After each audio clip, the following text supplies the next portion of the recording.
When talking about agriculture in the state of Georgia, forestry isn't the first thing that comes to mind.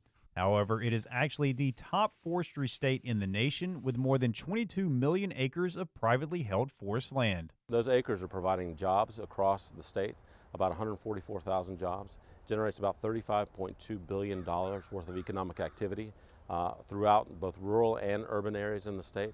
We're the #1 exporter of forest products from any of the state in the nation to countries all over the world.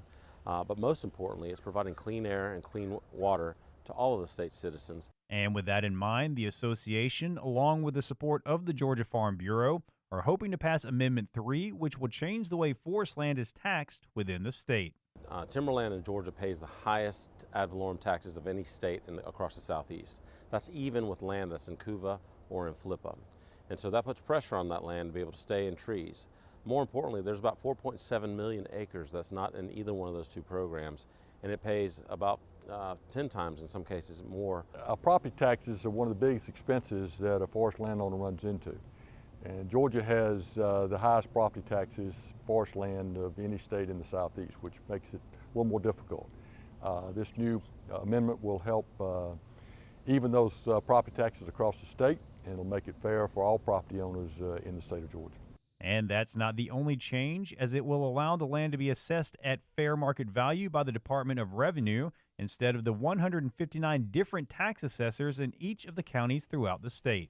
We own land in multiple counties, and the valuation that's placed on the land for the same forest land use in different counties varies wildly from year to year. And we need some consistency and in the assessments so that we can plan our expense side of the ledger. It's just fair for the property owner in Hancock County to be treated the same way as the property owner in Greene County or Oglethorpe County, any counties around. It's just a thing of fairness. Everybody wants to be treated the same way and treated fairly, and this amendment will help ensure that that happens.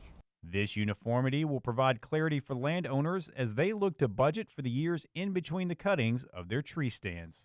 And when you're looking at planning a 35-year cycle with only a couple of times that you get revenue, a couple of years that you get revenue in that 35 years, if you can't know what those expenses are going to be with some certainty, it's a discouragement not only to going into forest land ownership, but to maintaining it. So while there will be a number of important issues to vote on in November, this one should be taken very seriously as well. This is one of the opportunities that we only have once every generation to be able to address the fact that Georgia's tax system isn't necessarily up to date with our modern economy. And where we see that hitting us the most is in the rural parts of our economy and in ad valorem taxes for landowners. Reporting from Forsyth, I'm Damon Jones for the Farm Monitor.